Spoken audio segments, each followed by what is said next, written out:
Sign-on and sign-off sequences of television stations have been a staple around the world since the introduction of television. However, due to increasing prevalence of 24/7 broadcasting, most especially in America, it has since died down. In the Philippines, however, this tradition still survives, and in this video, we will look back at the most memorable but raw sign-offs and sign-ons.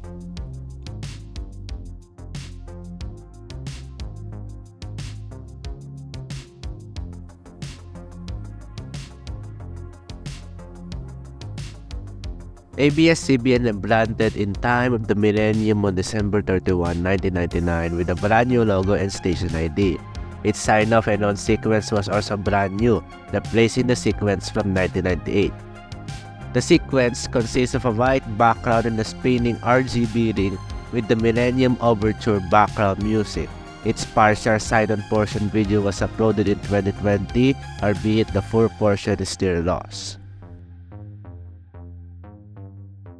In the late 1990s, RPN rebranded itself back to its old logo from the short-lived circle globe logo with its new slogan, Your Friendly Network, along with celebrating its 37th anniversary in 1997.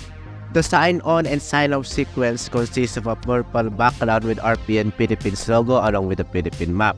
The background was also used on its regional record station ID, and the background music was Rain Maiden.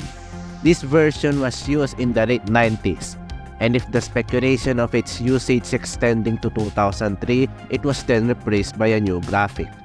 The only known excerpt was found in 2021 by Xiao Chua. Interestingly enough, two variants of this graphic exist that were mainly used by RPN Davao, albeit with a few changes, though it still used the original background music. This was used until between 2019 and 2021. It was also used by RPN Cebu, but was heavily changed. As of today, this sequence remained partially found.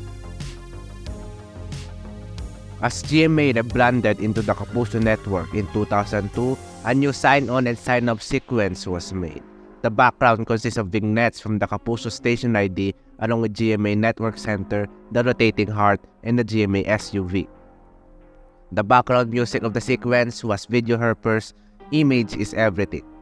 According to eyewitnesses, the end of the sequence has GMA SUV fading to the GMA logo with tagline, and the voiceover seems to be not R. Torres but another person, theorized to be either of the DWRS 97.1 DJs Joe Spinner or Bragi.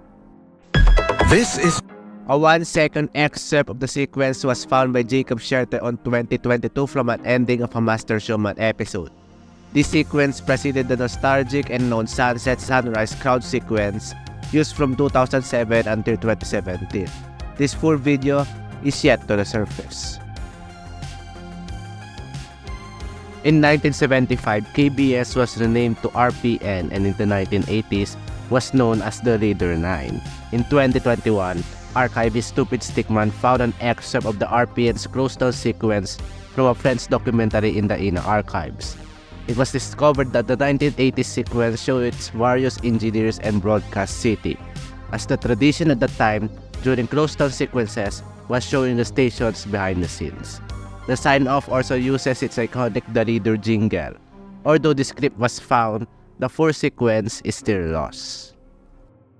Autre particularité de la télévision locale, c'est la seule, à notre connaissance, qui montre chaque soir à la fin des programmes les artisans de la télé, ingénieurs et techniciens sans qui il n'y aurait rien à l'antenne.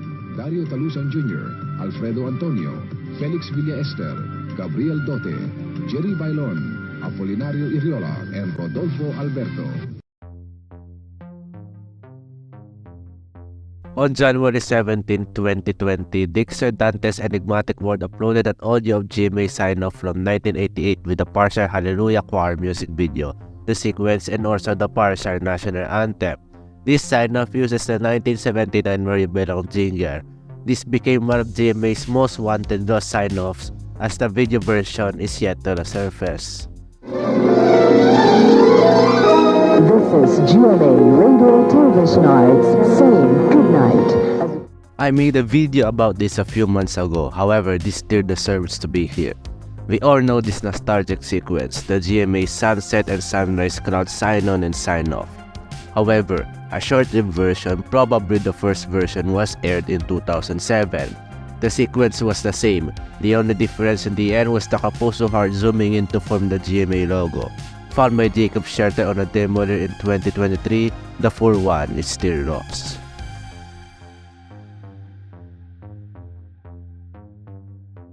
In 2005, GMA Network and Zoe Broadcasting Network entered into an agreement with GMA leasing the entire airtime of their Zoe TV Channel 11 in exchange of upgrading Zoe's facilities and its programs airing on GMA.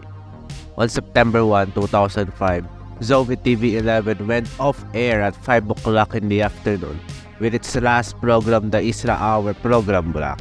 Its nostalgic and long-running station ID was then shown as its logo was there for a few hours until it went static.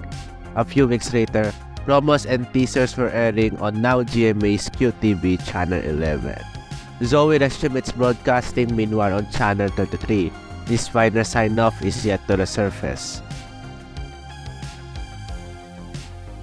At the midnight of September 22, 1972, shortly after ABS-CBN Channel 2 and 4 sign-off, military troops under Colonel Rolando Abadilla took over the ABS-CBN Broadcast Center as Ferdinand Marcos declared martial law along with many media outlets shutting down.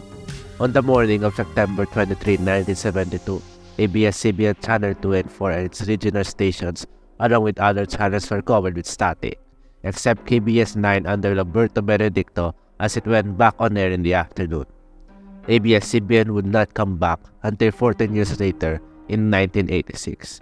These historic final moments of ABS-CBN, as of today, is still lost. The 1991 and 1992 sign-off sequences of ABS-CBN were found by view on the 3rd Jojo Byron in 2019 and 2017 respectively. However, what is known as the 1989 sign-off is still lost for years, but audio of it was uploaded in the early 2010s by TV Dixer Konso from Japan. Another Dixer Dante's Enigmatic World also uploaded an excerpt of the sign-off dated from 1988. The sequence consists of the Scaminate Star background and the ABS-CBN theme as its background music. The 1991 sign-off also still uses the Scaminate background until 1992 when it was appraised. In August 2023, TV Dixer Konso uploaded his ABS-CBN TV DX video recordings. Among the recordings are the network's 1989 sign-off portion dated 1990, albeit heavily distorted with no audio. It was figured out that the key difference from the 1991 and 1992 sequences was that in this 1989 sequence, the ABS-CBN ID 1988 was shown at the end. Thus, this sign-off is speculated to have started its usage in 1988 instead of 1989, as supported by Dante's air-check audio date until 1991. The full combined video and audio, along with clean footage, is still lost to this day.